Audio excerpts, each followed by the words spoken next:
right, welcome to the Ringer Gambling Show, Friday edition. Cousin Sal here, Anthony Dabbundo here, Danny Heifetz here. We're doing things a little differently. Usually we're on Friday morning. Tonight, we're doing it after. This is Thursday night, after the Thursday night football game. Heifetz is like, let's do it right after the game. And to him, right after the game means 45 minutes after the game. No, what, are you all right, Heifetz? Everything okay? Yeah, no, it's like Joe Flacco had to take a nap after the game. That's just me too. Just getting a little shut eye in. It's after my bedtime. It's tough. I got it. I got it. 33-31. What a thriller. A great Thursday night game with the Bengals, the underdog wins. My God, these favorites are so shitty on Thursday night. The Bundo. Are they ever going to win another game? We've got our NFL back, Sal. Yeah. Last year was a disaster. Every underdog was just dead immediately. It was a boring year in the NFL. This year, every week, team gets perked up. They're all like, "Oh, look at this team. That'd be top 5 in the league." Pittsburgh, 4-1, Yeah. loser. Bills, loser. Commanders are back, loser. I love it. This is my kind of NFL, baby. The dogs are barking. And more than just the dogs, I feel like the superior defense is not showing up in these Thursday night games. Steelers, obviously, superior defense to Cincinnati. What was it last week? The Eagles to the Giants. I felt like the Giants could have scored 50 if they didn't, kneel the ball down for 8 minutes in the fourth quarter. What was the week before? Rams, the 49ers? Rams. Yeah. And you can even throw like the Bills in there. Like the Dolphins went over their team total. And there was another one in there. I don't know what's going on, but 33-31. Joe Flacco, we'll talk about that in a second. The baseball games weren't as good. The Dodgers take care of business against the Brewers. They're up 3-0. And then the Blue Jays tie things up against the Mariners. Wow. Dabbundo, you looking forward to Sunday? Lay out the Sunday for us again. What does it look like? Well, there's going to be a fight at the Spotify headquarters because Okay. we've got 8 o'clock, Mariners, Jays, Game 6. Danny Kelly, we're with Yeah. you. We're praying for you. We're hoping you're going to be okay for that. Mhm. We've got 8:20 Falcons Niners, and then at 9 o'clock, I'm speaking in Eastern time. These will all be Pacific time. Right. We'll be 9 in o'clock, this. we've got the Task finale, That's going to be fun. which I think should get the main screen, but I don't think my vote will count for much. Yeah, I will. I'm leaving you knuckleheads by then by 3 hours, so I don't have to worry about that. I'll be putting it on. You'll be at watching home. Red Zone. Yeah, I got red zone. I got red zone task. So anytime when the kid almost gets away, I'm behind. I don't want to ruin it for anyone. But anyway, good show today. Preview. We're gonna have the 107 picks. That's not good. Those are our NFL best bets for the week. At least not for me and Dabbundo, the Capos. We're gonna have our Major League Baseball picks for Friday. College football picks. We're gonna do some handy clipping, and then Boomer Esiason is gonna join us at the end. Sat down and spoke to Boomer himself. All right, this is the Ringer Gambling Show presented by FanDuel. And if you're betting on the NFL, FanDuel's the place to do it. You've got everything. Same game parlays, quick bets for when you jump in live, and your ways. You can set your own lines. The app's fast. It's easy to use. And best of all, when you win, you get paid out instantly. Download the FanDuel app or go to FanDuel.com/gamblers to get started. Yes, you must be 21 or older and present in select states and 18 or older in D.C., Kentucky, and Wyoming. If you have a gambling problem, call 1-800-GAMBLER or visit rg-help.com. Call 1-888-789-7777 or visit ccpg.org/chat in Connecticut. Let's do this. 33-31. So this game, the Steelers go up 10-0. They go to half down 17-10. I think it was like 20 unanswered eventually, and then a back and forth second half.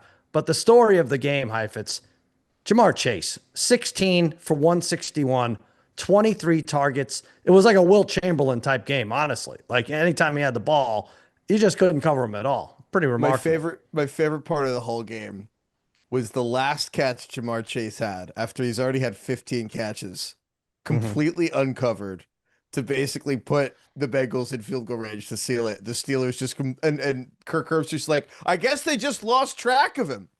And I'm like, he's had 15 catches. How is this guy uncovered underneath? He ran for like 25 yards. No, that was unbelievable. And he's clearly the best receiver in the NFL. But it's funny you have an interview with Boomer Esiason, because what's even the age gap between Boomer Esiason and Joe Flacco? It doesn't even feel that big. Flacco's older he's got him by 6 years, I think. Yeah, I think that's what it is. No, yeah, you're right. I mean, it's crazy how Flacco, and by the way, Herbstreit couldn't believe, look out, he must have said, how much has this guy learned in 10 days about Flacco? How much, he must have mentioned 10 days, like he was late with the rent. He mentioned them, how long, 10 days, 10 days, 10 days, 10 days. But Dabbundo, it's, yeah, I mean, like 26 receptions in the last 2 games. I know we were all over Puka being the best, and we are fickle, and we're allowed to be fickle in this business, but Chase is right at the top again, right? I mean, he killed Slay, Porter, Ramsey, whoever they put on him, didn't stand a chance.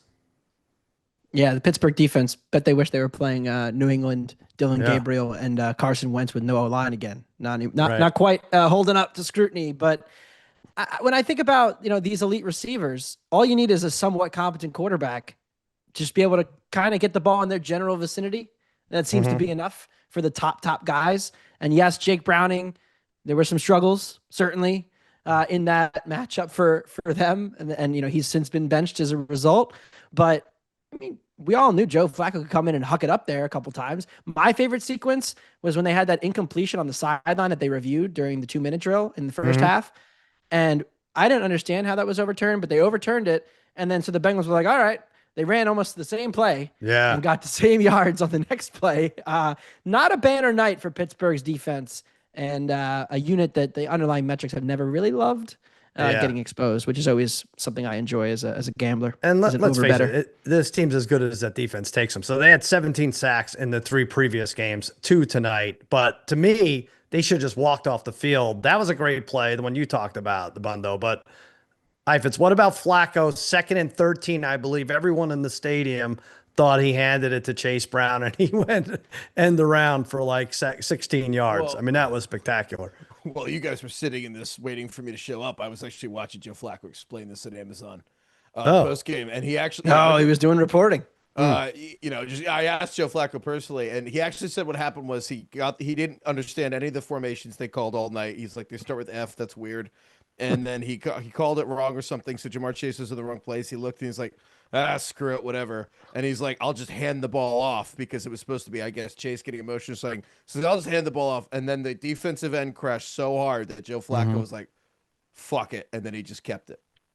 Yeah. And he just ran. But that was the whole game. It's one of those things, though, this performance from Flacco, where you're like, is practice just completely overrated? Like, all we hear about is practice. That Joe Flacco comes to this team and is like, maybe throwing to Jamar Chase and T. Higgins is super easy. Maybe Joe Burrow's overrated. I don't even know. It's actually mind-blowing. I will say to the Tomlin point, Mike Tomlin having this whole philosophy of defense where they don't disguise stuff. They kind of just line up and play and will out-execute you. Was already struggling, and now that they have Darius Slay, who's like the oldest cornerback in the entire league, it's not a great call. Like, it is. Pete Carroll got ran out of the league basically, and now he's back. He's back in the league. Yeah, he's back. Heifetz, you missed it. Yeah. Well, no, not going well for the Raiders. Take over that team soon. There's like 100 days left in the season. I'm just saying, Tomlin, this defense just doesn't work. Like the way they're trying to do, it just doesn't work. It works against really shitty quarterbacks. Yeah, I guess if you go back and look through Pittsburgh's defensive performances over the last calendar year against any semblance of a decent quarterback, like look what Lamar did to them last year in repeated accounts. Look what Pat Mahomes did. Remember, the Chiefs offense couldn't do jack shit for most of last season. And then on Christmas, it was like a Christmas party. They were up and down the field the whole game. They were like, the Chiefs are back. It's like, no, they just played Pittsburgh. It's like, that's where we're at with this team. And when they played Dylan Gabriel, when Drake May's Patriots fumble like 6 times, they're able to get by, but it doesn't hold Justin up Fields scored anymore. 32 on him, right? He did. I mean, that should have been the big, that who was the other? What was it? Was it so Carson Wentz, Seattle. right? Seattle put up 27, I think. Yes. Yeah. It was like a special team. 31. They lost to Seattle. Yeah. Yeah, Tomlin's defensive philosophy is outdated because even Joe Flacco could do it. Joe Flacco's been there. Sal, how many days has Joe Flacco been there? I heard 10 days. I can't believe what this guy has gotten done in 10 days. Yeah. It's nuts. Yeah, I'm looking at these numbers now. Even the hideous Drake Maybe put up 21 points 14 points against them. Yeah, I don't know, whatever. All right, here's the stat. They are now 27th. 27th in yards per drive allowed. Right. Just when the team gets the ball, how far do they drive on average? They rank 27th. So that I'll is give bottom credit. 6. I'll give credit where credit's due. Rodgers, despite the 2 interceptions, one was like stolen away. He's getting rid of the ball faster, right? 2.6 seconds. He's definitely a better fit with the Steelers than he was with the Jets. 4 touchdowns, 2 interceptions. But I repeat, this team, we don't have any faith in them as long as this defense is like this. And you know who else doesn't? FanDuel, because now they are neck and neck, the Ravens and Steelers, as favorites to win that AFC North, despite the fact, what are they, 3 games ahead now? I know you gained a half game, right? Was it 2.5? Oh, 2 games ahead. Three in the loss. 3 in the loss. Three in the loss. Okay. The irony is that Rodgers looks good. Rodgers looks great. And the whole tight end, the whole tight end experiment, Arthur Smith, all 3 tight ends scored tonight. That's very crazy. good. John Smith, Mr. Washington. Darnell. That's crazy. I mean, this was otherwise a banner night for the Steelers offense. It was really bizarro world. It really was going back to the Le'Veon Bell, Ben Roethlisberger Steelers, where they could score a bunch and the defense sucked there too.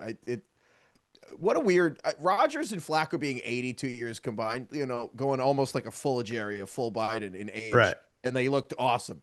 Yeah, gave us the best Thursday night game. Yeah, it was like if that you're right, like if that debate were like zinger after zinger. If it was like roast battle, it actually almost was, except one fell asleep. Chase Brown, 11 for 108. Heifetz, he's back. He's an RB1 now. No, RB2. He's a number 2 running back. He's certainly better than when you drafted him. Chase Brown. I mean, Joe Flacco is going to throw to running backs as much as anyone. I mean, it's just Jamar Chase, and if he's not covered, then it's when the Steelers do remember to double Jamar Chase, which I guess is never. Then Chase Brown gets the ball. But the whole offense is better. All right. You see the Steelers' remaining schedule real quick? Here are the offenses they're going to play the rest of the season. Oh, it's bad. Yep. Green Bay, Indy, Chargers, Bengals again, Bears at Bears, Buffalo, Baltimore, Miami, Detroit, and then Baltimore again. That's got to be the toughest schedule of opposing offenses in the league. I mean, Green Bay, Indy, Buffalo, Baltimore, and Detroit might be the top 5. So... And you could say the Bears for offensively, I don't think the Bears have scored fewer than 21, 24. Was that the number? They're undefeated to the team total over. Yeah. Look at that. Yeah. All right. So that's good. Yeah. So like I said, it's a coin flip who's going to win this division. Yeah. Cincinnati, if you want to take a shot, plus 600. I don't know. I don't know how many more of these we see out of Flacco. He did a great job, and he'll win a couple that we don't assume he will. But they had 31 points, Pittsburgh, with 2 plus territory turnovers. So I mean, they really could have been more. Right. That was crazy. Let's switch to baseball. The Blue Jays beat the Mariners. What the hell? 8-2. Vlad's 5th postseason home run. He is Mr. October. Heifetz, how do you say October in Canadian? I don't even know. What does that come out to? Vladito? I don't know. October? That's exactly it. That's exactly it. I never learned Canadian. I'm mad. You have to go. I'm just mad that he's resolved that. Remember like 6 months ago when people thought he wouldn't resign there and he'd be on the Yankees? Yeah. You're Maddie at Vladdy. I know. I'm mad at our friend JJ going through it with the Vlad stuff. Oh, yeah. He just keeps calling him the fat man in our group chats every time he cooks. One of his Is that working? I don't think that's working. Yankees. It's not going well. Blue Jays woke up, man. It really was like a switch went off between the first 2 games and the second. It's crazy. Yeah, because this was a must-win for them tonight, and I feel like now we're facing a must-win for the Mariners in Game 5, which is home, right? I mean, you don't want to. What are they going to do? They're going to go. They can't cross the border down 3-2 with no momentum. That's going to be rough. I think it's a must-win. Say that. Huh? Road field advantage in this series has been strong. I know. Baseball's weird. Scherzer's weird too. I thought Dabbundo, that over 3.5 was dynamite for runs. I did it for Seattle. It was only 3.5 runs, and Scherzer got hit hard but survived. Did he go 6 innings? No. What did he end up doing? Scherzer he shouted 5.2. 5 2/3 runs. Yeah, right. Yeah. What the hell is that? We were Jackie and I, like Jackie looks up at some point during this game and she sees Alejandro Kirk, the Blue Jays catcher, and she says, "What's with that guy?" And I was like, "Yeah, I guess he's got kind of a Scadaboo build." Right. It's a little funky looking guy. But no, look, I feel like Castillo has always been volatile. Right. But he just pitched though in relief like the other day, right? Friday night. He was a gem in relief through a big inning. Is that normal? It's been up and down all year. Your next guy, and then he's had enough rest. History of that going well though. He's had enough, right? The weird thing with them, Seattle's big thing was their starting pitching. That was always the thing they could trust. And now this kind of the second half of the season, their starting pitching has been so shaky. I mean, and now 3 straight starts are just awful.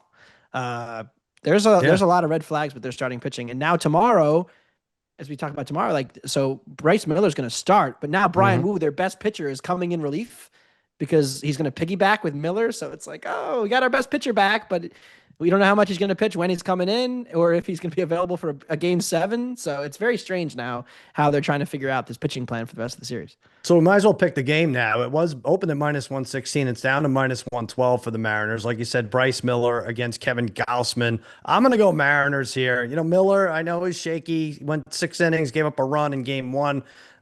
They have to feel the desperation. Gausman pitched okay in game 1, but maybe this is too big a spot. I mean, I don't have a lot to momentum wise. It's all Toronto, but I feel like the Mariners have to win this game, and so they will. -112. Heifetz, you're with me, right? I'm going Mariners too. I agree. I think the Mariners, the bats have swung back and forth, but I think that the same way Vlad kind of did little and then woke up, I think Cal Raleigh is going to get going. There you go. Dabbundo, you're attacking this from a more intellectual angle, of course. What are you doing here? I don't know. It's only intellectual if it wins, Sal. That's true. I'm going Miller under outs, 11.5 at +115. It is the second time they're going to see him in this series. I do wonder if they get to him a little bit. And if, with Wu waiting, if he gets in trouble in the 3rd or the 4th inning, do they close the inning with somebody and then go right to Wu for the 4th? I think that's a very real possibility. So I think Miller will be on a shorter leash, especially because if he only throws a couple innings, again, you got to start thinking about a game 7. Do you trust George Kirby right now? Could he, Miller be in the bullpen there? So I think that under 11.5 outs is worth a bet. If I had to bet a side, I would agree with you guys, though. If you just flipped home field, game 1 to game 5, same starting pitchers, the Mariners are a little cheap here. Yeah, very strange. Very strange. They would not want to be in this spot if you had talked to them a week ago. Well, I don't know. I haven't talked to them, actually, so I really shouldn't answer for them. Maybe the other were side. excited. Yeah, maybe they were excited. The Dodgers, they did it 3-1. They beat the Brewers. They're up 3-0. -5,000 now for the series, +2,600. Heifetz, you like 26-1 with the Brewers? I'll give you 30-1. How about that? You want it? I don't know. This is really, 100-1? This is a mess. Hey, look, maybe we should just set a principle. I mean, having a whole empire here based on the Red Sox coming back from 3-0. But Dodgers look so much better than everyone else. It's not even funny. It's actually not their last series, Heifetz. Come on, we were right there. Oh, come on. The -210. 199 and beat you? Was that the number? Well, they hit 190. We scored more runs. I'm gonna get a sign. I'm gonna put it up on my wall. Yeah. Here, I got a hole in this little thing. Almost won the NLDS. No, not almost won. No, that wouldn't be right. Dodgers. Yeah. Outscored Dodgers in NLDS because we did. Well, that's okay. Yeah, the big Hang the game. banner. Yeah. They're -210 to win the World Series. Look, you're right, Heifetz. They do look bad. We've seen it all That's from actually them. a good number. Yeah, I know. We just keep betting it every day. Sal, that's what I've been doing for the last week.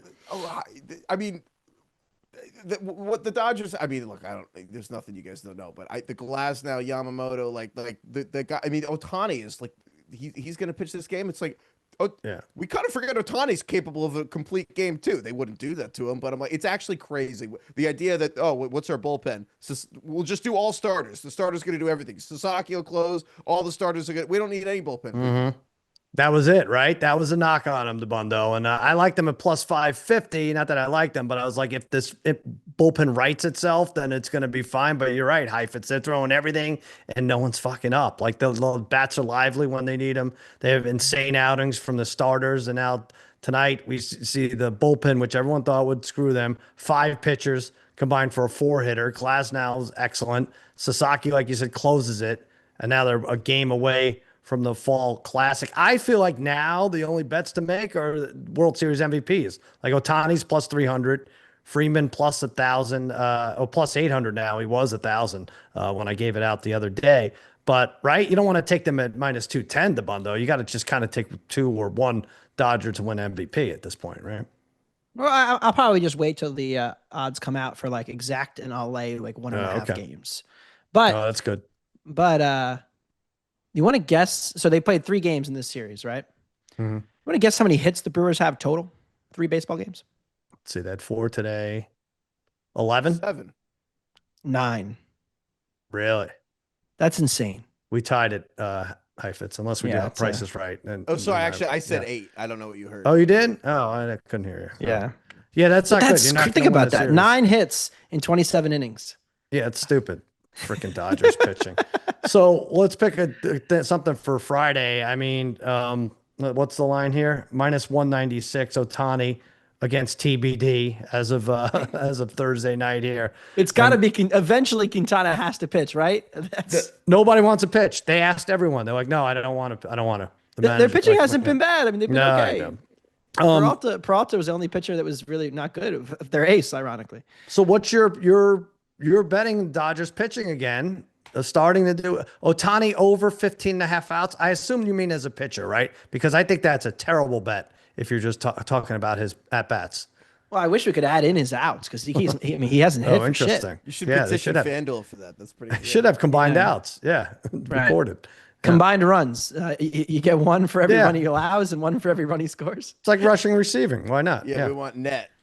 Right. Net runs. Now, Dabbundo, you're coming off Dodgers win games 3 and 4. I forgot what odds you got for that the other day. That was Wednesday. You gave that out with me in house. What would you get? Plus 200 on something? Something like that? 152. Yeah, 152. All right. And now you have Ohtani over 15.5 outs.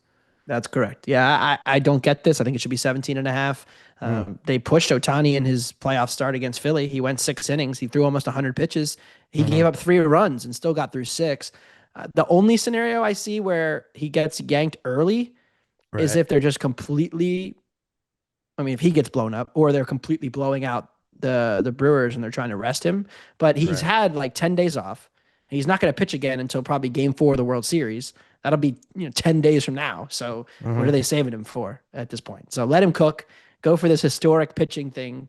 Let's get 6 innings from Ohtani, and let's get to the World Series. So that is 6. Let me do some quick math. So 15.5 outs. So that's a 3, 3, 3, 3, 3 would be 15 for 5 innings. And then he needs another half out. So if one of those 5 innings, there's 4 outs. If the ball gets by the catcher and he throws to first, okay, that's not going to count. So he needs 1 out in the 6th inning for this to hit, right? Correct. See how quickly I did that? I'm amazed. It was pretty good. Heifetz, you have a Ohtani offensive prop going here. Every time this guy pitches, he also hits.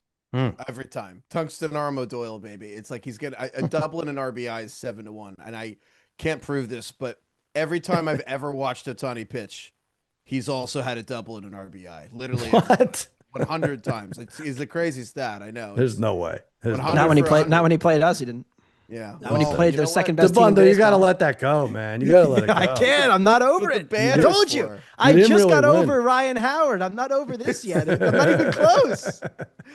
Ryan Howard's still walking at first. Oh my I God. haven't Somebody gone over emailed me Ron and said they're Howard. still not over Ryan Howard. They said they Yeah. still think about it all the time. The best part was he started that story the last episode with "I'm over this butt" and then talked about a story from 2008 for 10 minutes. Yeah. All right. Double and RBI 7-1. I'm going to go Max Muncy, home run plus 300. He took a few at bats off today, but blasted one on Tuesday. 15 of his 19 home runs were hit in Chavez Ravine. What happened, Heifetz? You don't like this? We haven't talked about Muncy. I think this is one of the funniest stories in baseball all year. What about Muncy it? was unplayable. Muncy was one of the worst hitters in baseball. Yeah. And then he comes back and he just starts mashing. They're like, "What happened?" He's like, "I guess I needed glasses." Yeah. His Right. splits before and after glass, he got like 100 points on his batting average after he got glasses. And I can't believe that these teams spend literally $300 million a year on their fucking players and they don't get their eyes checked. How is that possible? He's not the first player. It's happened before. It was Yes. a Braves guy. There was a Braves guy too, Eddie Rosario. happened He before. got LASIK. To me, But remember, this is Jameis got LASIK too, but it didn't really work for him. So This is the organizational equivalent of what you were saying, Sal. When a guy leaves a ball at the goal line, it's like with A.D. Mitchell and the Colts. How could that happen again the next week? One time, an organization's like, "Damn, our players can't see." How did every sports team not get all their players' eyes checked? I don't understand. I'll but tell it's you fun. why. Because of the hecklers. You don't want to be called 4 eyes for 9 innings. That's terrible. You'd rather suffer at the plate than be ridiculed for 3 hours and Chavez Ravine, I think is the case. Secondly, I don't know. Yeah, maybe it's like an underhand free throw thing. Like, yeah, I could do better throwing underhand, but I don't want to wear glasses. It is weird. It does seem like a batting instructor should suggest that above and beyond everything else with a batter. Do you know the story of Willie Adames Heifetz and his home hitting in Tampa Bay? No. For years, the lights just screwed with his eyes in the dome in Tampa, that cavernous stadium that they play in, and he just couldn't hit at home. And he was so good on the road. So they're like, well, I guess we got to trade him. We're not building a new stadium, so we got to trade him. Ironically, now they are. He went to Milwaukee, and he was great at home, especially. And they said it was just the park. He couldn't hit there. Something about the park, the lighting, the dome, the mound, the glare. Too much, yeah. The mound was too high. These are the beauties of baseball. My wife is from Milwaukee. The Lens Crafters out there offers a special deal. It's like 30% off. So the players are all out there getting there. It's like they don't have to give up their signing bonus for it. So, all right, Max Muncy. They recently closed because they only have 9 hits in the series. That's true. Muncy plus 300. There you go. Let's take a quick break. All right, Ringer Gambling Show is brought to you by FanDuel, and FanDuel is turning up the heat every Sunday with Power Hour. Yeah, every Sunday from 3 to 5 Eastern. FanDuel is giving you a profit boost to use on live bets during the most intense stretch of the NFL slate. Guys, we're gonna enjoy Power Hour together this Sunday, right? From 3 to 5. Yeah. You're not gonna go anywhere, Dabbundo, right? This is when games flip. Yep. This is when underdogs rally, parlays hit. We're going to do that. We'll be together. We'll watch the Colts on a small screen during Power Hour. Is that Power Hour, or is that's going to be the early game? I feel like the Colts have been promoted to the like last year. We were out. Yeah, you're right. And it was Colts Dolphins. We were on the tiny screen, and JJ was there with his Dolphin socks, and he was just sitting in the chair all sad. This year, I feel like Colts promoted to the main TV. I'm calling for that. I don't think JJ will still be there all sad. JJ will still be there in Dolphin socks. Who do the Dolphins play this week? Browns. Browns. 80 They can't put that on TV. They got to take that off the air. That's right. Yeah, they can't be a TV small enough for that. Head to FanDuel.com/gamblers to get started. You must be 21 or older and present in select states, or 18 or older and present in DC, Kentucky, or Wyoming. Opt-in required. Bonuses issued as non-withdrawable profit boost tokens. Restrictions apply, including any token expiration and max wager amount. See terms at sportsbook.fanduel.com. Gambling problem, you call 1-800-GAMBLER or visit rg-help.com. Call 1-888-789-7777 or visit ccpg.org/chat in Connecticut. All right. We got to go through our 107. So we've pitted, Simmons has pitted the 5 big shows against each other, the Ringer football shows. And here we are. Dabbundo, you and I represent the Handicappos, and we were 2-3 last week. Of course, we were 13-17 on the year. The Ringer fantasy team, that's Heifetz's squad, 2-3. Also 14-16. The Bodega Locks are 16-14, and Shield and Company are in last place.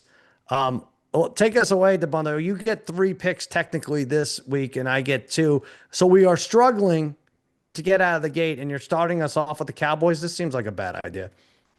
I am starting off with the Cowboys. Dallas plus 1.5 at home. CeeDee Lamb back. Mm-hmm. Will he be able to see the ball when Dak throws it to him at that late afternoon start time? We'll see. But I think he will see his way into the end zone a couple times here. I love the way this Dallas offense looks without CeeDee Lamb. They insert him back into the lineup, and they get to play this Washington secondary, which quite frankly is poor. And even last week, we saw that Chicago was able to successfully run the ball and move the ball and get chunks on the ground. Washington giving up a ton of explosive runs, giving up a ton of explosive passes, and I'm not sure that the Commanders are going to be able to keep up. It'll probably be a coin flippy type game, but we've got a special teams edge, we've got a quarterback edge, and we're at home where Dak and his here we go will get a win in the division from the Cowboys. Well, I appreciate that. But I don't know. I haven't decided if the season is over already, or if they lose this game and the season is over. I'm not impressed with Washington. I still think the smart bet is to take them to not make the playoffs. It doesn't mean they won't beat my Jekyll and Hyde squad, the Cowboys. At least I thought that until I learned about Brian Schottenheimer's relationship with the Sun. Let's do some handy clapping. Let's do some handy clipping right now. No, that's the old coach, Jason Garrett. Handy clapping. Clapper. You see, I can't get Garrett out of my head. Handy clipping. Take a look at this clip. This will be your first 325 game. Probably have to navigate through some sun there. How much are you looking forward to that? Yeah. Well, I've been here for a little while, and I've heard about it. Hey, look, we really do. I mean, if you guys could see the process and plan that we have in place to figure it out. I mean, we have satellite imaging, we have pictures of the sun when it's coming down, and so there's a big plan and a process. But I think when you look historically at what's happened, it really hasn't affected, many situations, and we plan for it. The opponents plan for it, but at the end of the day, it's something that we're aware of, and it's very beautiful. It's majestic almost when the sun comes through there. All right, Heifetz, you have a lot to say about this. I mean, we have satellite imaging. We have pictures of the sun when it's coming down. There's a big plan and process. I think when you look at it historically, what's happened really hasn't affected many situations. I think it has. We plan for it. The opponents plan for it. But at the end of the day, it's something that we're aware of, he says. It's very beautiful. It's majestic when the sun comes. He sounds like someone else on Pennsylvania Avenue. But what do you think about this? I mean, do we have to worry about coaches and CTE? Maybe the sun baked his brain? What happened here? Maybe he's been staring into the sun. Yeah. The pictures of the sun. I will say over under. You said they have pictures of the sun. Sal, over under. Do they have 10.5 pictures of the sun? How many pictures of the sun do they have? I'd love to see this. Is it Jerry's son, Steven? What are they talking about? What do you mean? Maybe that is the problem. I can't get over it. NFL head coach was asked about this. He said, if you could only see the process that went into this, you have no idea how many pictures of the sun we have in our facility. This team is worth like $11 billion. Shouldn't be. And they're sitting here and they're like, we have so many photos of the sun, you wouldn't believe it. What is that? Is it like a wanted poster, like in a post office? Like if you see this sun, you see something, say something. We don't need this seeping through our half roof. Dabbundo, what is this going on here? The only thing that would be funnier is if Jerry Jones came out in a hot dog costume and said, "We're all trying to find the guy who did this." I mean, this is you've done a good bits on this before, Heifetz. I remember watching a classic Danny Heifetz impassioned rant about, or maybe listening about just how ridiculous it is that the roof and the lights are and the sun is shining during the press conference, and then the stadium's falling apart. It's just they can't help themselves. Like the Cowboys are, I think, overachieving this year. We should be talking about how great Dak Prescott is. We should be talking about how great Brandon Aubrey is and how everybody counted them out and they're like a perfectly average NFL team. Instead, we got to talk about this. Oh, yeah. It's crazy. It's hilarious. Have a whole press conference about it. I'm going to put odds on this. I'm going to say that 1 year from now, Brian Callahan, what's his name? I'm going to put odds on this. You're trying to get him fired already. Odd Sal can get his name right. There's another Brian. 1 year from now, Brian Schottenheimer will be a meteorologist for the local news station in Dallas, plus 250. He knows too much about the sun, Heifetz. Too much. So many pictures to share. So much satellite imagery. I went back and I read everything Jerry Jones said last year about this, and I realized this is, without a doubt, my favorite thing that's happened in my entire career covering the NFL. It's just everything Really? Jerry and Schottenheimer and all the coaches he's trotted out have said about this. The best being why they put curtains up for the Jake Paul boxing match that was 4 days earlier and then took it. I just everything. Right. Jared's like, what about the sun? He's like, what about the moon? Yeah. See, it's got an answer for everything. Yeah. Anyway, he sold. You like this more than Dart and Scattaboo. Yeah. So anyway, Dabbundo's on Dallas. Good luck with that. Yeah, I he's feel great. drilling. He's drilling on the sun, Jerry. Drill, I bet baby, against drill. the Commanders just about every week this year. So Jesus. 3 and All 3, right. 3 and 3. So that's one. We have Dallas plus 1.5. I'm going San Francisco minus 1.5. Dabbundo's my partner. He hates how much I love the 49ers this year. Every week we got to bet this Every team, single and they week. just they can't Here's play the defense, thing. Sal. You're not going to like my reasoning either. Atlanta looked like the greatest show on turf Monday. They moved the ball. The defense was all over the place. This is the NFL. There's no way Atlanta looks as good as they did on Monday. How's that for analysis? You convinced? I don't disagree actually. No, I have more. I'm going to keep going. They travel cross country on a short week. The trends are very much against this team. They're 11-22-1 against the spread after a win in the last 5 years. They're 3-13 straight up in their last 16 against San Francisco, played in San Francisco. And let me remind you what happened the last time the Falcons tried to play a road game. 30-zip to the Panthers. 30-zip.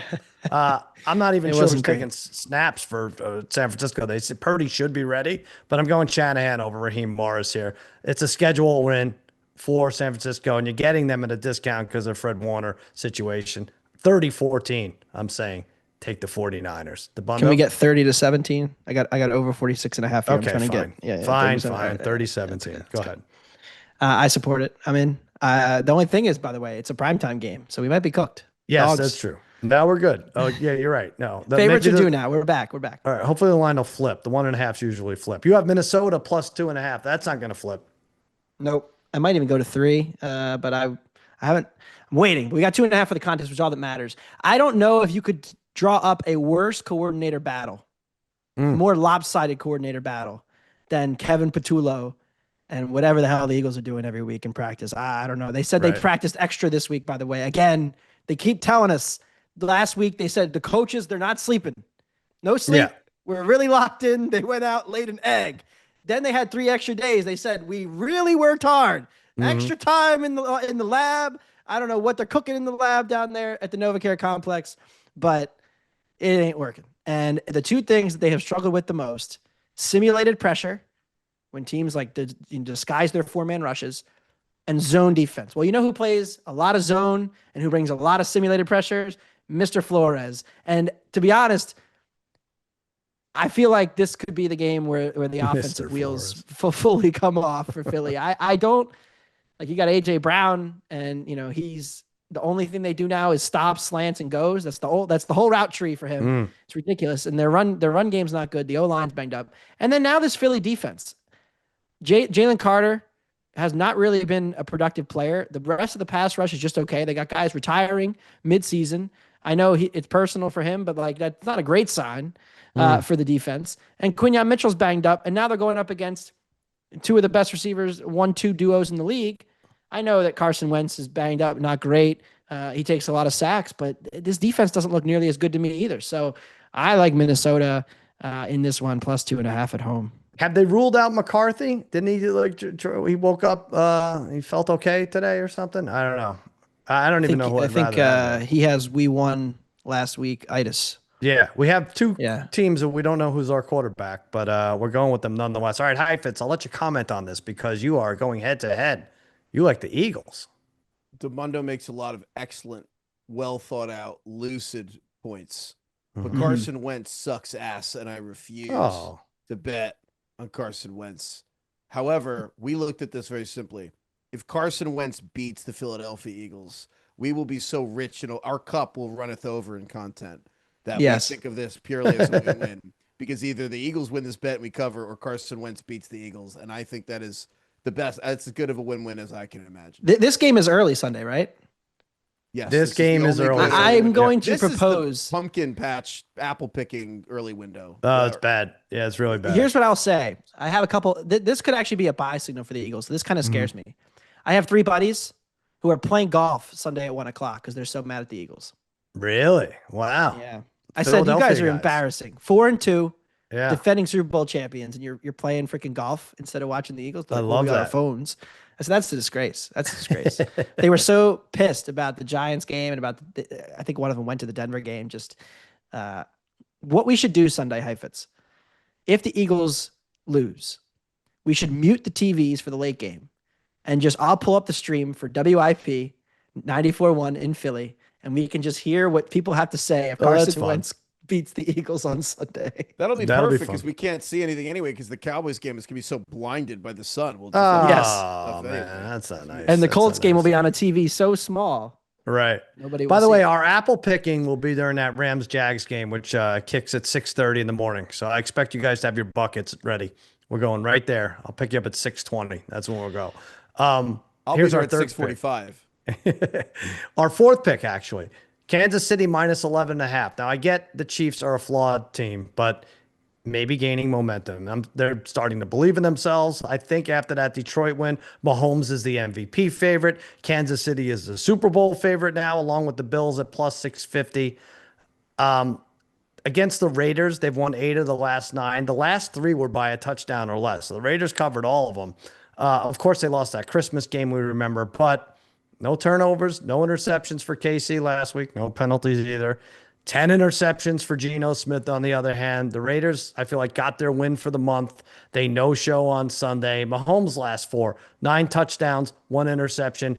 They get Rashid Rice back. They do a little showing off during this rare 1 p.m. home game, Eastern time. And it should be mentioned, the last 2 road games, the Raiders were smashed 81-30.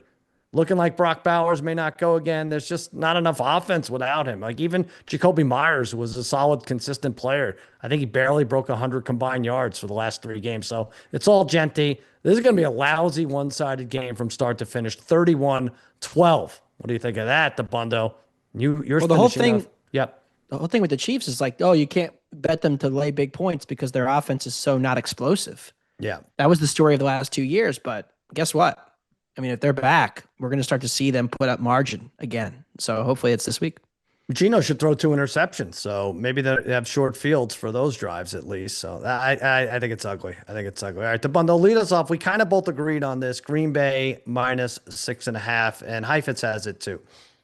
A lot of people got mad at me when I said I thought Green Bay was the best team in the NFL on the Wednesday show. I got a bunch of tweets, and I was like, oh, maybe I'm wrong. But I feel pretty convicted in this. And as a result of their ability to create and deny explosive plays, Marvin Harrison in the concussion protocol, Green Bay will get a whole lot more pressure than Indianapolis did against Jacoby. I'm assuming it's going to be him this week. Even if it is Kyler, I'll take my chances. I love how explosive Green Bay is, even on the road here, but on a fast turf. Like I go back to last season, these 2 teams played. Green Bay had 31 points midway through the 3rd quarter. They just were able to get explosive after explosive. That's the one thing that the Cardinals are usually pretty good at preventing. Not Matt LaFleur against Gannon. So give me the pack. Even Mike LaFleur. Yeah. Mike LaFleur could probably do it too. I feel like this is the last week, Heifetz, before you don't get a bargain number betting against Arizona anymore, right? They were not impressive last week. And now they stayed with the Colts. I mean, Green Bay was not impressive, but now you look at this Bengals game, and maybe that team was good. And there's going to be a zillion fans in Tempe or Glendale, wherever they play this game. Cards 28th pass defense. Big fantasy day for all the Packer mainstays, I think. And I hate to say it, even Micah Parsons, major flex here. Heifetz, you have Green Bay -6.5 also. Yeah, I agree with that. I think Tucker Kraft, the tight end, even Romeo Doubs, Matthew Golden. I think that all the Packers receivers are really viable. I agree with what both of you are saying. I mean, the Cardinals offense was fun. I mean, just call it what it is. Jacoby Brissett's 6 inches taller than Kyler Murray, and they can have an under center drop back passing game that's actually on schedule because Jacoby Brissett is tall enough to see over the pocket and actually throw to receivers on time. And so it looked completely different. And I do think that was part of the reason that they were able to move the ball in Indianapolis. And that lasts like 1 week, and then it's on tape, and then it's all going to go away. And I agree with everything you guys said. I think this is going to be a romp. And this is also the Colts' 3 best corners did not play. Yeah. Charvarius Ward got hurt pregame. Kenny Moore's been out. Jalen Jones been out. They're a bad. That was the worst. I thought the worst beat all year would be the Rams, Eagles, block kick. The worst beat all year. I had Colts pregame injuries under 1.5. And then it is weird.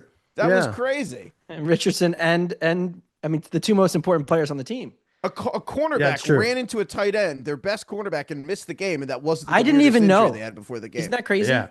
I was recovering from a wedding, and I was out at a brewery, and I had the sound off on the broadcast. I pulled out my laptop to watch the Colts, and so I missed all the pregame.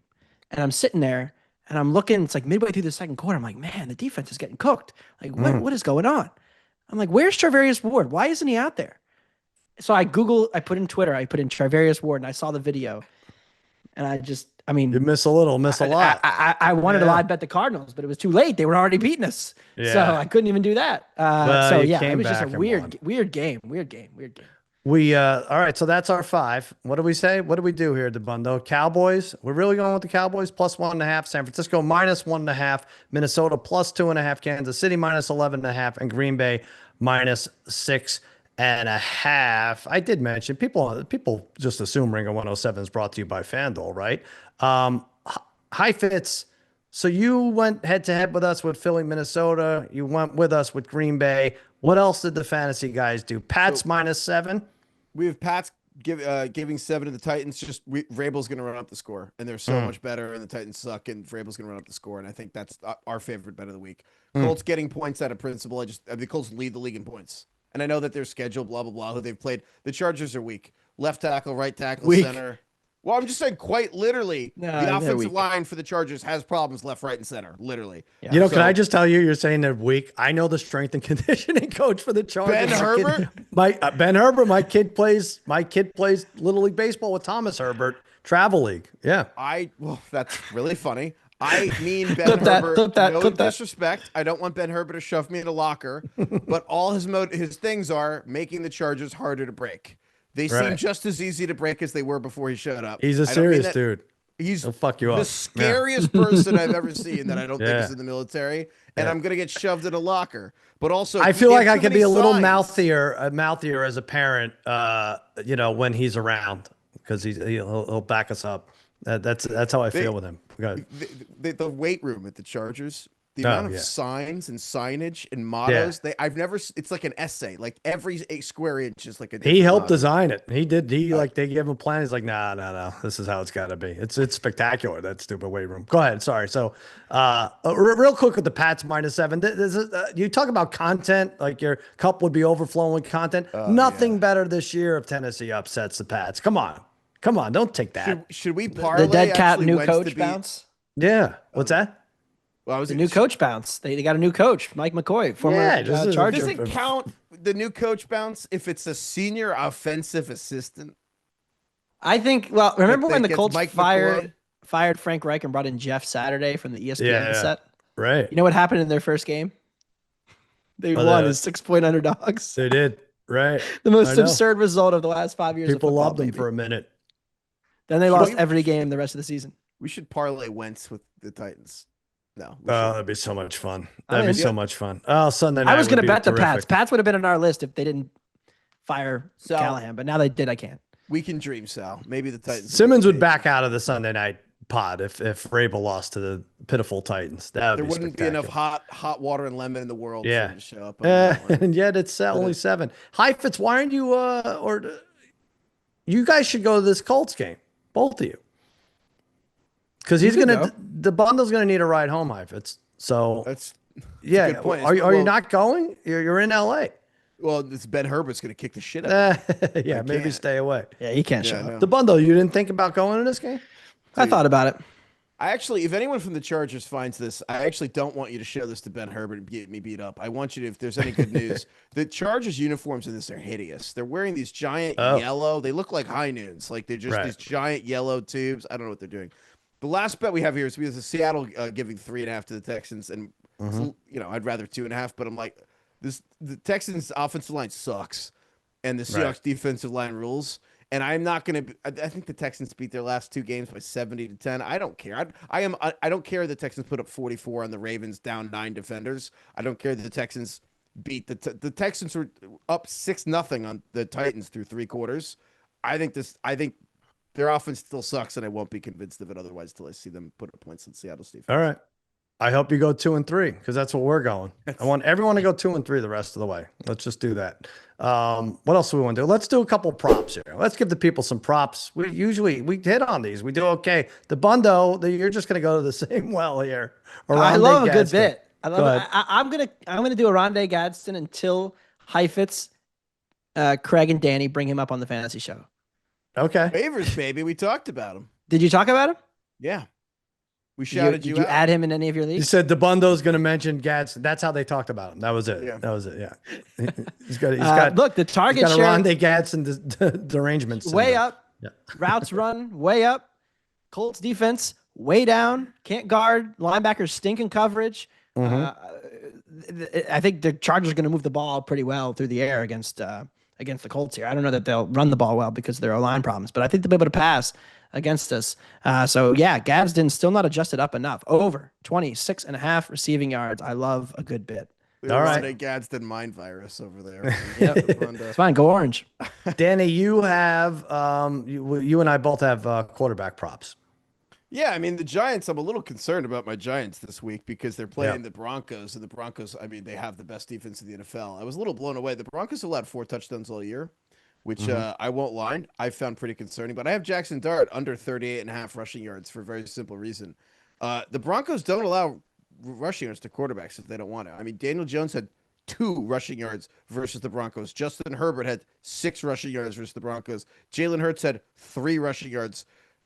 Justin Fields admittedly had 31. I don't know how that nets out when you lose 55 yards to sacks, but the point being, Right. if the Broncos don't want you to run, they're not going to run. So I kind of think they're going to make Jackson Dart play from the pocket, and he's going to suck. So I think under 38, I mean, he's only had like 50-ish every game anyway. It's pretty reasonable to me to go under 38.5. I feel I like like just under in for the game, too. general, yeah, the Giants, I think this is a nice sell high spot here. We're seeing a lot of Scatterboo and, Jackson Dart. And, the Broncos have to be better than they were Sunday, right? Now, I'm all for the road warrior Dart, but on the road against this defense, I don't know. I think he's going to have to I make think it some could be big throws. 13-11 again. I had 26-13, but yes, the 13 is right. It's definitely going to be 13 in there. No doubt about it. Trevor Lawrence, anytime touchdown, plus 370. This shouldn't be even odds, but he's a pretty good threat now at the goal line. He had 2 touchdowns versus the Chiefs. One was preposterous, but he averages about 7 carries over the last 3 games. And the biggest reason I think he'll get the ball down low in London this weekend is that I urged my wife to trade for Travis Etienne in her Little League Mom's fantasy league. And well, I think just Ben Herbert's wife is in that too. So I should mention her team is completely jinxed. They're 0-6. So Your don't wife expect or Ben Herbert's wife, whose team is jinxed? my wife's team is 0-6. And she gives me 0-6 for real. She's like, you're supposed to know things. You're supposed to. I gave her a grid. I'm like, don't take 2 running backs in a row. Don't do this. And she went off the grid and didn't stick to it. So she now has like Pollard as her best back. So anyway, she traded for Etienne. So don't expect him to do anything. So by the way, the loser of that league, last place, has to walk the pier with a shirt that says "I suck at fantasy." Not a big deal. The other moms get to throw shit at her while she's walking them. That's pretty hardcore, isn't it? For that's really weird. We don't even do that. What's our worst? Is Ben Herbert throwing It's the Ben stuff out Herbert. Yeah, he's gonna lower her shoulder at her at the last minute. She's gonna end up in the Pacific Ocean. That's craziness. All right. They're That's all gonna get like Subway tuna sandwiches and throw it and just pelt her. that's it. You exactly. complained when it was 1. Season 1. It's gonna break. Don't you understand? Probably right. I lost that year anyway. Let's take a break. Speaking of breaking, and we'll be back with a couple college picks. All right, Kurt Cignetti, 8 years, $93 million. I think he should give some of that to the Oregon offense there. Good job by him. He's going to stay in Indiana for a while. Ohio State plus 310 to win this whole thing. Alabama plus 750. Miami plus 850. Carson Beck, the favorite to win the Heisman at plus 300. Let's give our picks. Heifetz, you and I think, are on the same. You like Vanderbilt minus 2.5 over LSU, right? Yeah, I do. I just think Vanderbilt's having a cool season. It's a cool resurgence. I mean, honestly, just non-traditional programs right now. Indiana, Vanderbilt is just cool, and I like Nussmeier, but I don't love Nussmeier. I like Vanderbilt in this game. Vanderbilt, 177 SEC games not having been favored in a row. How many? 177 in a row until this Saturday. And it's against LSU, a good team. This is crazy. Someone knows something. I'm with you. I'm on Vandy. I'm parlaying that with Pavia to score, the quarterback, to run one in. I like Tennessee over 25.5 against Bama. Sorry, Dabbundo. I'm just going through these real quick. USC plus the points. And I'm going to take Ole Miss over Georgia plus 7.5. All right. Dabbundo, what are you going Missouri, right? You gave that out the other day. You're sticking with it. Well, hard to go worse than last week with Michigan State. They went up 7-0 and they then killed me. Forgot the controller died. Can you believe that? The Yeah. controllers all died in the middle of the first quarter, and then they got outscored 31-0 the rest of the half. I couldn't believe it. No batteries for them. But Louisville and Missouri, those are the 2 I like this week. Louisville, look, I get it. You're just read That's the Heisman tonight, odds. right? Friday night? It Isn't that is. Friday night game? Yeah. It is. Okay. Louisville plus 13.5. Look, Miami's 5-0. Carson Beck's the Heisman favorite. That's a crazy sentence to say. Yeah. They haven't had their bozo game yet. If you go back Right. and look through the history of Mario Cristobal, there's always a bozo game. It's coming at some point. And maybe it could be Friday, October 17th against Louisville. 13.5. I think this is a good sell high. I just got kind of a cringe when you read that Beck was the Heisman favorite, so I'm going with the Cardinals. By And the then way- Missouri, Jackson Arnold Yeah. and the puppeteering that Hugh Freeze is doing. We talked about this on Wednesday. Doesn't work against real defenses. Let's give me the Missouri and Mr. Pribula, and shout out backup quarterback Matt Zollers. The Tigers will roll. Why are you Missouri shouting him Tigers, out? that is. What do you care? my high school ex-girlfriend. Yeah. Did you know that? We're still fans from afar. What? Yeah. No, go on, Dabbundo. Explain. No, just my ex-girlfriend's brother is the backup quarterback at Missouri now. He was like a 5-star recruit. He's sick. Well, he was also 5 years old when you knew him, right? He was like 10. Yeah. 10. So he's only Yeah. like a 3-star 11? at that point. Yeah. Yeah. They hadn't quite Good. scouted him out yet. All right. All right. He'll be Maybe starting you'll next see- year.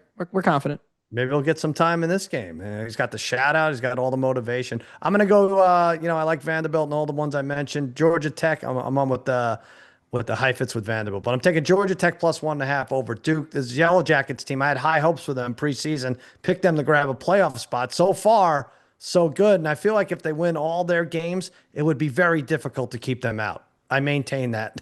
So Hentz has been solid for Duke at quarterback, but they've struggled against the pass, 125th, and Haynes King does it all. He can throw the ball. He also runs, 9 scores and almost 450 yards.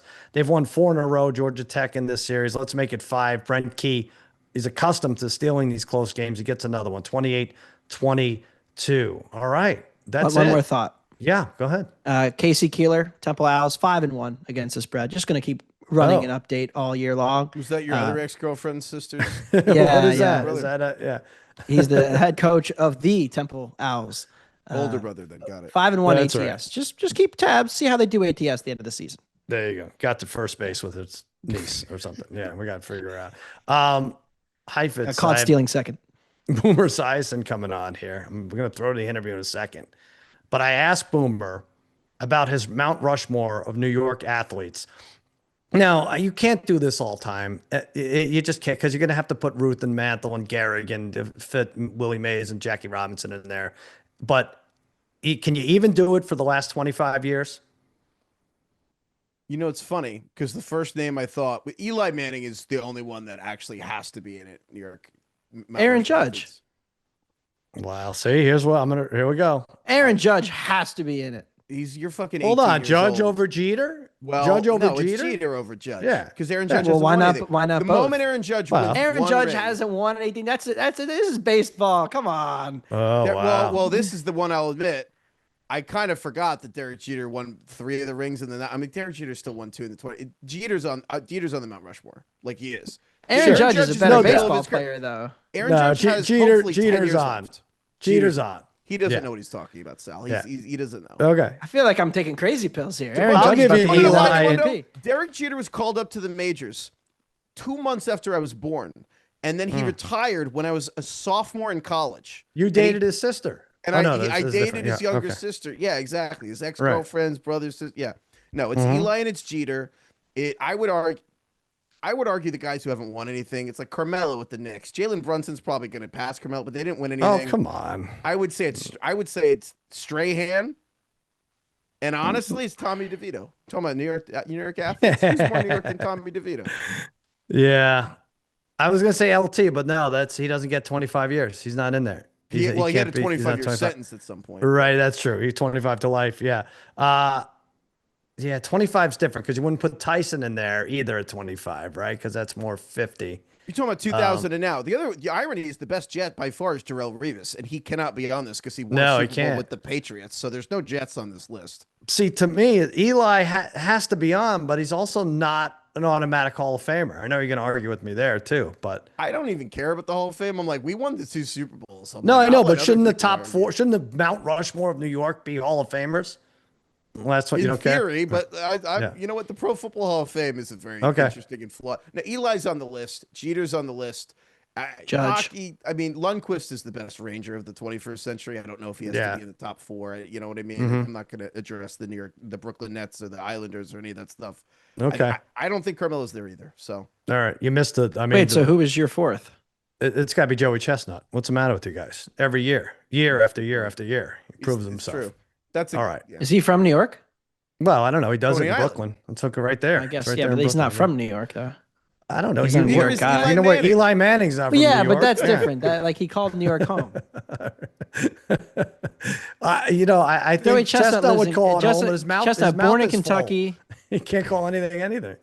That's true. All right, listen, I'm gonna throw to Boomer. We're gonna see what he has to say, and we'll be right back. Oh no, we won't be right back. That'll be the end of the show. All right, my next guest and I are both Southpaws who played high school football in Suffolk County, Long Island, New York, and luckily for him, that's where the similarities end. You could hear and see him on CBS Sports Network and weekdays on WFAN in New York, where he routinely tolerates know-it-all Jet fans calling in from their cement mixers and Yonkers. Boomer Esiason, thanks for jumping on, pal. Sal, it's great to see you again. What high school did you go to, by the way?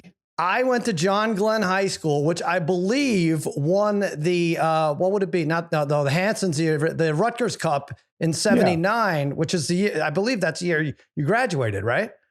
I did graduate in '79. We won the Rutgers Cup. No. We won it in '78, actually. I graduated in '79. We won it the '78 season. Okay. There you go. All East Islip, 78, 79. I had nothing to do with any of it anyway. I didn't get there until 86, and I was not a factor, so it doesn't matter. I do want to talk about New York. I want to start with these New York. I know you're sick of talking about it, but Jackson Dart, very exciting. Cam Scatterbo. I was in Brooklyn last week. I saw the jerseys all over the place. Yep. The city is nuts for this Giants team, about as nuts as you could be for a team that really, if you look at their schedule, can't win more than 6 games. Am I right? No, I don't know. I mean, I would have said that 3 weeks ago until I saw Jackson Dart take the field. The only thing I worry about with him is whether or not he can stay healthy. You know, he's a pretty rambunctious player. He tends to be a little bit reckless, which is fine. He's brought all this energy, he and Cam Scatterbo, to the Giants, which is palatable. You could feel it in the city. I mean, like, people now are waiting for their game against Denver this week just to see if they can do what they did at home against Philadelphia on the road in Denver, which is going to be a tough, it's always a tough game in Denver, whether they're good or not good. The question is whether or not they're going to still have, jet lag coming back from London. But it's real. There's no question. And he certainly is fearless. Can I tell you, I know you said you're concerned about his reckless nature. I think there's something else that's maybe not as problematic, but where you could for sure step in and help him. The way he deals with the New York media. I'm not sure he gets it just yet. They come off the win. He immediately says, oh, you guys are all over the negative stuff. And then some a-hole reporter's like, whoa, what do you mean negative? As if it's not nonstop. Couldn't you open a side business? I feel like you can do some consulting work with these young quarterbacks or anybody taking interviews for New York. He had like a $9 million signing bonus. You don't have to ask for all of it, but I really think you can get a lot of that. No? Yeah. I'd lived or walked a mile in his shoes for sure. But I will say this. After they lost to New Orleans, he went around the locker room, told his teammates, it's my fault. I played poorly. I'm going to get better. And then in a short week, 4 days to prepare for the Philadelphia Eagles, not only did he get better, he was spectacular. So I think he's got the locker room on his side. Look, he's older. He's older than a normal rookie. He's played a lot of college football games. He was with Lane Kiffin down in Ole Miss. This kid wasn't born yesterday. I mean, and I think he's soaking up every minute of it. If I had to counsel him or give him some advice in dealing with the media, as I would say, keep the platitudes to a minimum and just keep talking about working hard and learning and being respectful to the game of the NFL game. And I think he'll be fine. He's got a great personality, Sal. It's exactly what the Giants have been missing since Eli Manning has left. Well, Tommy DeVito had a great personality too, and whatever he didn't have, his agent made up for it. But no, he's good. It's very good. But but he wasn't a first round draft pick. This kid, that's true. this kid brings a, I'm not comparing him and saying that he is the same player that this player has turned out to be, but he has a lot of similarities early on to Josh Allen in Buffalo.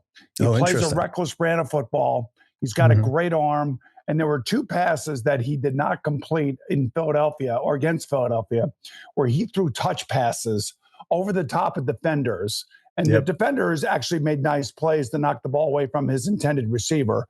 But those passes told me that he is so poised and he can handle this, that I think there should be genuine excitement around the team. Yeah, for sure. Okay. not as exciting. The Jets, who share a stadium with the Giants. Aaron Glenn has been criticized. What do you think of his specific decision to do away with the forward pass this year? What do you think of that? I was Let's not start happy. there. I was not happy about what I saw in London on Sunday for sure. I was like other Jet fans going, the game is built around the forward pass. You're supposed to be able to throw the ball down the field, and there's like 5 things that can happen, and 4 of those things usually favor the offense.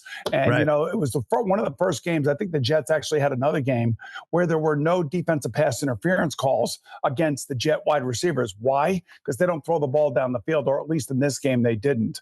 I'm a little bit disappointed in Justin Fields. He's been erratic. He's been somewhat, he's been somewhat aloof. The ball has been going all over the place from him. I think he's lost some of his confidence.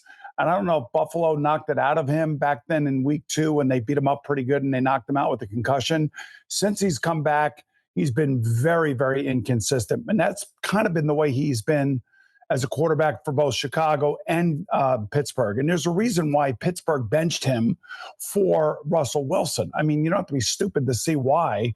And I can't believe that the Jets went all in with him and gave him a $30 million guaranteed contract that could add up to $40 million, if he plays a certain amount of plays. But at the end of the day, this was a huge mistake by the Jets. I think if you paid him $5 million, I could understand it. But they gave him starter money, or at least stopgap starter money that, still does not make any sense to me. Yeah, and the numbers are staggering. Like, he's beating his own records now. I think he got sacked 9 times on Sunday and couldn't match that many completions or something, like just really just nutty stuff. And now to start the week, they were favored against the 3-3 Panthers, which drove me bonkers, but now it's shifted. The Panthers are the favorite. Do you see this? I mean, they're not going to be favored, I don't think, the rest of the year, the Jets. Do you see this as something they could grab? Yeah, there are a couple games here. They play the Bengals coming up. They obviously have the Panthers this week. I think they play the Cleveland Browns in a week or so, or 2 weeks or so. I mean, they can win some of these games. I mean, if Justin Fields, that played week 1 against Pittsburgh, shows up in one of these games, because he's capable of doing that, they could win the game. There's no question about it. But now they have an injury to Garrett Wilson, and he may be out for the next 2 to 3 weeks. And here's when you really find out about your quarterback. And this is why I really do appreciate Jackson Dart. He lost Malik Neighbors. He lost Darius Slayton. And all he did was throw these other guys out there, and they beat the defending Super Bowl champions. That means the quarterback raises everybody else's level of play, which is what you're supposed to do. I don't know if Justin Fields can do that. I haven't seen that. We haven't seen that throughout his career. So he's a quality backup. That's how I would kind of frame the way that Justin plays. I could live with him for 3 weeks. If I have to watch 16 or 17 weeks of this, it's going to drive me crazy.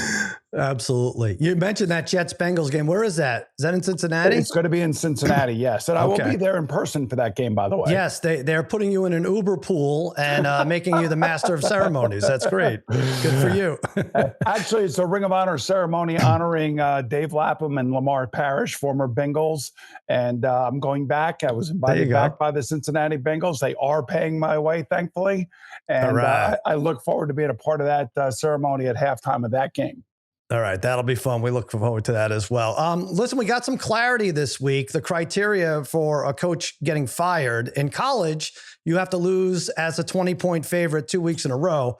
As a pro, you get fired after losing by double digits to the Raiders. Callahan's out. Does this surprise you? Was this early on for a coach who's taken on a rookie quarterback, or had you seen enough? So I think 6 of the last 8 number 1 overall draft picks at the quarterback position have gotten their coach fired their rookie year. So I'm not shocked by this at all. And I think Callahan had one hand tied behind his back, and plus, ever since they fired Mike Vrabel down there, I don't really know what they're doing. They're firing GMs, they're firing coaches. I always preach stability, and the Giants are at a very weird spot with Brian Daboll and Joe Shane. They really haven't won that much. It hasn't looked good. I think fans are getting a little tired of hearing the same old rhetoric coming out of those two offices. But I think John Mara wants stability. He doesn't want to fire Brian Daboll. He doesn't want to fire Joe Shane. He wants to see success with the young quarterback. That's the opposite of what's going on in Tennessee. So I don't know who they'll hire. Maybe it's Joe Brady. I'm not sure. There'll be other guys' names that will be out there, but it's got to be some sort of offensive guy to be able to get the most out of Cam Ward. That is the most important player in that building right now. And certainly he's taken a major step back. Maybe Mike McCoy, the interim head coach, can help him along, give him a game plan where he can somewhat flourish as opposed to look like he's lost on the field, because that's exactly what it looks like. When you were a pro, I don't think you ever had a coach fired mid-season, right? You had Sam White's most. Did you catch David Shula your last year? Or was it all Sam White? So I had David. So I actually had David Shula, and then I had 3 straight different coaches in New York for 3 straight years. Right. So I had Bruce Coslet, Pete Carroll, and then Rich Kotite. Then I went to Arizona where I had another coach there. And then I went back to Cincinnati where Bruce Coslet was the head coach. So it was a little bit of a bumpy ride those last 5 or 6 years. Yeah, it was your fault. It was clearly your fault is what was going on. Yeah, but Coslet was fired. I think like you had 8-8 and he was fired like a week after, replaced by Pete Carroll. I think I remember you being really bummed out or at least confused when Carroll was fired like 1 January later. Yes, I was very confused because, that was the year of the infamous spike game for Jet fans. They know what I'm talking about, where Dan Marino fakes a spike and they complete a comeback at Giant Stadium in front of our home fans. The winner of that game is the leader in the division. We lost that game, and then we lost our next 3 games, I believe, or 4 games. And we got knocked out of the playoffs just like we did the year before towards the end of the season. Leon Hess at the time, the owner, had enough and had seen enough, and out of the blue decided to fire Pete Carroll. But the reason they fired Pete Carroll, I believe, is because the team was leaderless. We had lost our GM, Dick Steinberg, that summer of '94 to cancer. And when he died, all of a sudden, there was a power vacuum at the top of the franchise. And that's one of the reasons why I think Pete Carroll ended up getting fired. And Leon Hess hired an old coach that he had known back in the day. That was Rich Kotite. And that was probably the biggest mistake the Jets have ever made. Wow, that's saying a real lot there. The biggest they ever made. Yeah. And here we are a quarter century later. Pete Carroll, man, I was hoping he'd have at least another good run in Las Vegas, but Pete enjoyed Cirque du Soleil and Eagles at the Sphere and free buffets, whatever. Tough I don't know what division, it's going lots to of be. good quarterbacks in that division. Yeah. And when you think about the coaches in that division as well, so you got Jim Harbaugh, you got Andy Reid, of course, you have Sean Payton. Think about the quarterback coach combinations that Pete Carroll's going against. That's not the easiest division in the league, and it's one of the reasons why the Raiders are in last place.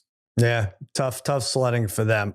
Switching gears, who had a better year, the Yankees or our Mets? To me, it's got to be the Yankees. I think the Mets are the biggest financial disaster in the history of American professional sports. Wow. You can't spend over $400 million on a team and not make it to the playoffs. You just can't.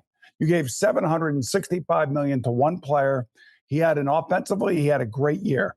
Defensively, he's challenged. And as much as I love the Mets, their pitching staff was absolutely decimated at the end of the year. I think there are some bright stars on the horizon like Nolan McClain and Brandon Sprout.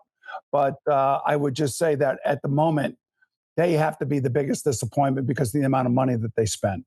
I like telling my a-hole Yankee fan friends that the Mets had a better year, but it goes about as far as it did with you just now. I just, first of all, I think Uncle Steve is going to be spiteful and take everyone's best pitcher off their roster. We're going to see offers for Skeens and Skubal and all the rest. But yeah, you're right. And 07, 08 were more disappointing, but this was like puzzling what the hell happened. First of all, the Reds weren't even that good. They were a 500 team for the last 80 games. So for them to sneak up and for us to not even score in the last day of the year. But I guess it was the pitching. It was 3.5 months of a decline. And you could see it coming. You could feel it. And we lived it every day here in New York. And Carlos Mendoza, the manager, kept saying, we have the talent. The talent is here. The talent is here. Well, the talent never really showed up. The pitching staff was terrible. The trade deadline acquisitions turned out to be basically non-existent. They didn't help in any regard. So there were a lot of missteps for this team. They're going to have to clean up a lot. I just don't know if you can buy your way out of all this stuff. I mean, just because you're spending money does not mean that you are going to win. Think about this. How much did the Cincinnati Reds spend on their roster? 150 million, maybe? I don't even know. Yeah, a little less, I think, maybe. Yeah. Yeah. So, I mean, it's not about spending the money. It's about finding the right players. And, both the Yankees and the Mets have to continue to tweak their rosters, get the right players in here, and move forward with, some superstars for sure. But you got to find those grinders that can get on base for you. And that's something that the Mets were unable to do in large portions of this season. Do you think they're missing a clubhouse guy, or is that overrated? Like when you like Lindor, I mean, that's what you hear. Like, why is he smiling and striking out and stuff like that? That's not what a leader does. Are we missing that too? I don't know. I kind of like Francisco. I think he had a tough first year here, and then he finally settled in. I think he is a fan favorite. I know Juan Soto is a fan favorite. I mean, his offensive numbers speak for themselves. I'm never going to question him as a hitter. I just don't think any player is worth $765 million in 15 years. That's insane to me. That never makes any sense. Like, where's the incentive? You got to hope that incentive resides within him, and he wants to be great, and he wants to lead his franchise to a championship. I believe that Aaron Judge possesses that. And I think we saw that in this year's short run in the playoffs. I thought he had a great playoffs.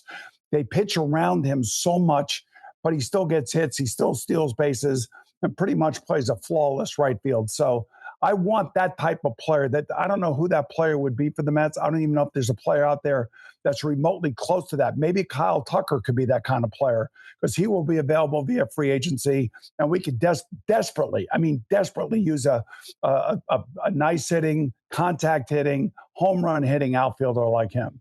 All right. I'm sufficiently depressed again. So nice Sorry job. about that. It's all right. I do want to talk but maybe you've done this before and we could skip it if you've done Mount Rushmore New York athletes. If you go all time, it's tough because you got to put Ruth and Garrick. It's almost all baseball players. Mantle, you have to wedge Jackie Robinson and Mays in there. But what if we do 50 years, the last 50 years? Would that be a little easier? Have you ever thought about this? Well, we have thought about it, but there's so many teams here. I mean, if you're going to talk about hockey, then Martin Brodeur has got to be up there, right? I mean, he's won 3 cups. He's been a tremendous goalie, and Jersey. That's Jersey. It's Jersey, but it's still the tri-state area. I mean, both the Jets and Giants play in Jersey. Yeah, come on, that's Sal, true. You know that. That's true. You're right. It's got the name. I would have thought you'd say Messier. Well, I thought you'd say Messier. But what about the Islanders of the '80s? What about Bossy? Bossy and those guys and Billy Smith? I mean, there have been a lot of great athletes. I mean, Mike Piazza's probably up there. I would put Henrik Lundqvist, even though he wasn't a championship. Patrick Ewing, even though he didn't win a championship. Eli Manning, he's won 2 championships. Yeah. I mean, you have to put LT there, right? LT if it's 50. I mean, he revolutionized the position. I mean, he basically gave offensive coordinators in the NFL when he arrived nightmares. And if you ever read Bill Walsh, he wrote a book, and he was talking about how they needed to get a left tackle to deal with LT, because they knew they were going to see them in the playoffs every year. And that's one of the reasons why they drafted Bubba Paris, to make sure that at least they had a chance to stop him or slow him down. Right. All right. Well, we named that's a lot of carving we're going to have to do on this Mount Rushmore. We have like 12 guys. Yes. Let me throw a couple more out at you. Jeter. How about Jeter? Mike Jeter for sure. Yeah. Mike Tyson, New York, He's right? New Yorker, Brownsville, 100%. right there. Yep. I'm trying. Joey Chestnut. I don't consider that sport. I consider that a hobby, and a crazy hobby it is. It's a lot of endurance. It involved. Is. All right. What about Jim Brown? Well, Jim Brown, I guess Syracuse. Goes back. Yeah. That's a little past 50. Yeah. Oh, yeah. Oh, he's the ultimate athlete. Yeah. Julius Erving. Right. It's too many. It was a dumb question. By Hempstead, right? Dumb question. Roosevelt. Yeah. Yes. Yep. All right. You and Phil do your same game parlays for FanDuel. I want to give you a free New York related bet for coming on here. It could be anything. You could go Jets under wins. Under 3.5 is plus 125. Under 2.5 is plus 280. You could go Rangers Cup 25-1. God forbid the Islanders 125. The Knicks to win the Eastern Conference plus 380. I'll even give you Western New York's Buffalo Bills at 6-1 to win the Super Bowl if you want, or anything else. I would take the Knicks. I'll take the Knicks because the Knicks window is open right now, and I think the toughest team that they'll have to deal with in the Eastern Conference is going to be the Cleveland Cavaliers. I think there are teams that have gotten better, but the Celtics obviously are not better. They're not the same team. The Bucks are not the same team. Giannis is bitching; he wants out. Orlando's going to be better. Washington stinks. Philadelphia stinks. This is the year. This has got to be the year they make it. The problem is if they run into OKC or one of these other Western Conference teams like Denver, I don't know if they could beat those teams in a 7-game series. Could they beat them on a one-off night? Yeah, 100%. But in a 7-game series, that's the great thing, is that truly tells you who the best team is. And by the way, Indiana is not going to be as good this year. No Halliburton. There's no Tatum for the Celtics. So I think this has got to be the Knicks. The Knicks window is open right now. I was looking for you now because there is something interesting. If you like the Knicks to win the Eastern Conference Finals, the conference MVP, the Eastern Conference MVP is Jalen Brunson's plus 500. Wow. So you get a better number for, you want to do that, or do you want to do, because they're not winning he's going to have to be spectacular, right, to win, or do you just want to take Knicks plus 380? I'm going to take the Knicks plus 380. Okay. All right. Okay. You got it. 100 to win 380. There you go. And I'm going to donate. I actually did donate last night to Esiason.org, world leaders in making a difference for people with cystic fibrosis. Sal, be generous, you do have people. a heart. You do have Of course. a heart. Somewhere in there I do. I feel like it's good karma for my bets coming up in the week. So I like to donate earlier in the week, and it never really works out, but I have to keep it going there. All right. But you're on the record plus 380.